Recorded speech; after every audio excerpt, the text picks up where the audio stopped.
Shalom, shalom wa ahava, mishpachah, shalom wa ahava. Peace and love, family, peace and love. It's your Agnaraya ben Ayaunde, Neria ben Yahud ben Yasharel. Whatever your dialect may be, may I say shalom to you all, to the whole house of Yasharel, scattered throughout the four corners of the earth, to wherever we've been driven to the lands of our captivity. I pray the Most High Yah, Bahashim Yahushua, finds you all in peace, love, and safety in this time of judgment, chaos, corruption, and deliverance for the people of the Most High Yah. Hallelujah, Mishpachah. Mishpachah, I want to take a little bit of time today to give y'all two examples of why I, as a Messianic Israelite, you understand, still choose to study the oral traditions. You understand, Mishpachah? Now, not the Talmud, because the Talmud, I feel, has been far too corrupted by the powers that should not be, even though I don't judge any brother that is willing to take the time to figure out what's in there that our ancestors wrote and what came by converts who came a lot later who had an agenda in order to destroy the original people. You understand? Try to erase the blueprint. You know what I mean? So that nobody can see who is the original and who is the copy. Hallelujah. But I do study a work by Maimonides, more commonly known as Rambam, called the Mishneh Torah.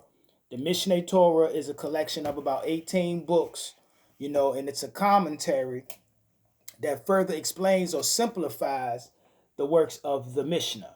You understand? Now, the Mishnah was orchestrated or put together about the 2nd and 3rd century AD.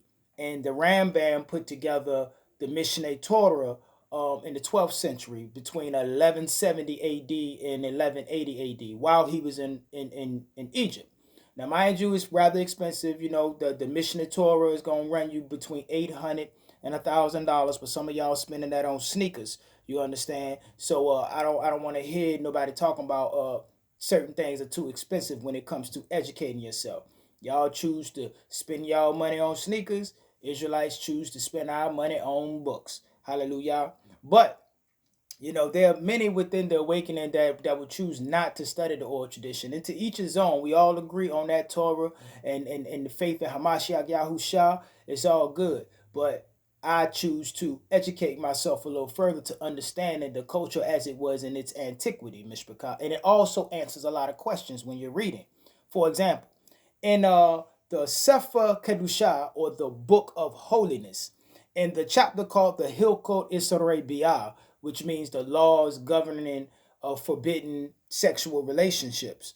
In the chapter that was speaking on the Nidah, which is a woman's menstrual cycle, the Rambam was talking about, or pretty much discussing the different local customs of how certain things are handled with a woman being pure and impure during the Nidah state.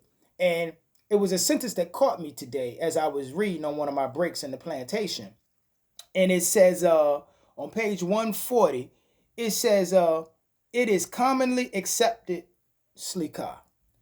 It is the commonly accepted custom in Babylon, which is Iraq, in the cherished land. There's a footnote there. You look down, that's the land of Yisrael, Eretz Yasharel, Spain, and the West. And there's a footnote there. Because see, many people who trying to trick you have you thinking the West is all of Europe. But that's not what the Rambam means by the West. He's talking about the West of the cherished land, the land of Yasharel. And there's a footnote there right behind the West. And you go down, it says Morocco and North Africa. You understand? So my question would be, if the so-called Jews, the Israelites, if the bulk of them went up into Poland, Ukraine, Russia, and Germany, which is where the bulk of modern Jewry today, Ashkenazi Jews, come from, why would he not mention that group of people when he's talking about the different customs of the Israelites that were throughout the diaspora according to his knowledge, Mishpachah? He mentions Africa, Spain. You understand? But he makes no mention. Babylon, Iraq,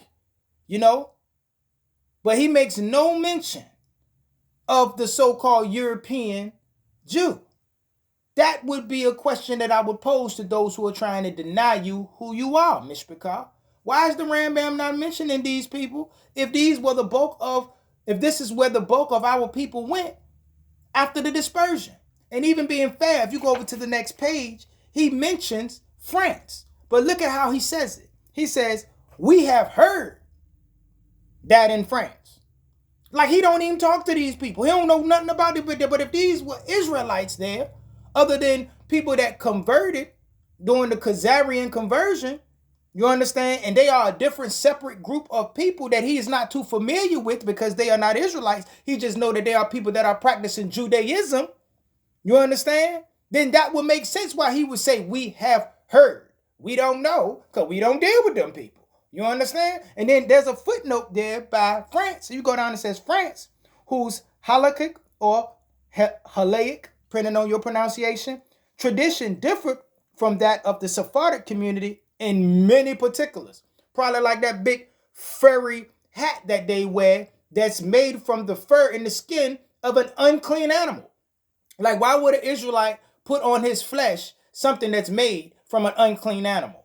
I digress. That's because that was their culture before they converted to Judaism. If you go to that part of the world, other people other than the so-called Ashkenazi Jews wear that hat. You understand? That's their culture that was there before they even knew what a Elohim of Israel was, before King Bulan. You understand?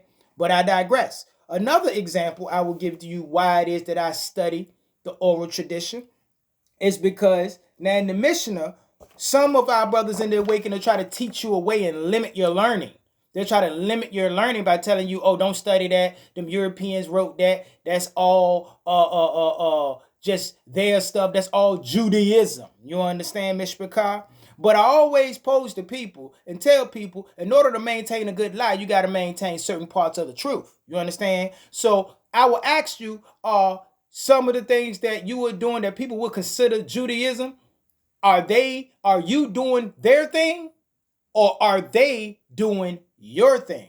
And it's up to us to study to show ourselves approved. You understand, Mishpachah? But if you go and you look at in the book of Berkot or Bekorot, you will see they were talking about the blemishes and what disqualifies somebody from being a priest. You understand? And one of the blemishes they have here is if he is black-skinned or red-skinned. Now, right then, somebody be like, see, look, how they gonna be black folks if they be telling you you can't even be a Negro or you can't even be black or dark-skinned to be a priest. That's a bad translation, and I guarantee you that ain't what it said in the Hebrew, Mishpachah. Because when you go and you look at the footnote down here, it says a Cushite.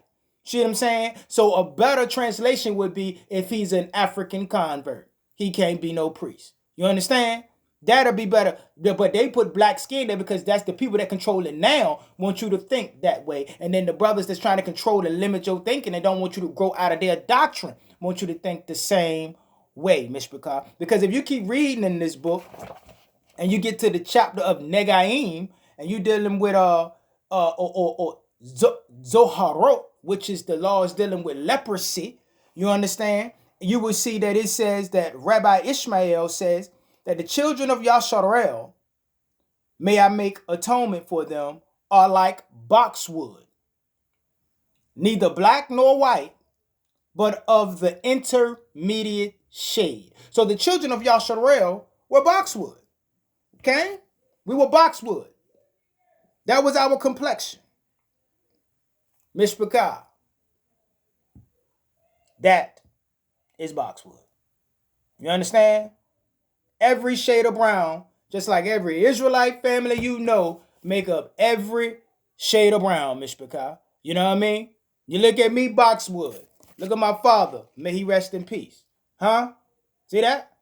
See that? Every shade of brown, Mishpachah. We ain't black, we ain't white, we in the middle. Hallelujah. And that is two examples of why I choose to study the oral tradition right along with the Torah and the Brit Kadashah. Hallelujah. And with that, family, I'm going to go ahead and get out of here. And always remember to keep the fire burning. A little more oil in my lungs. Hallelujah, Mishpachah. Keep your eyes open, stay prepared so you don't have to get prepared. And remember that your redemption is near. Hallelujah. Until we meet again. Kuma Yasharel. Kwam Yasha'Allah. Rise. Yisrael. Shalom. Shalom. Salama Mishpaka. Hallelujah.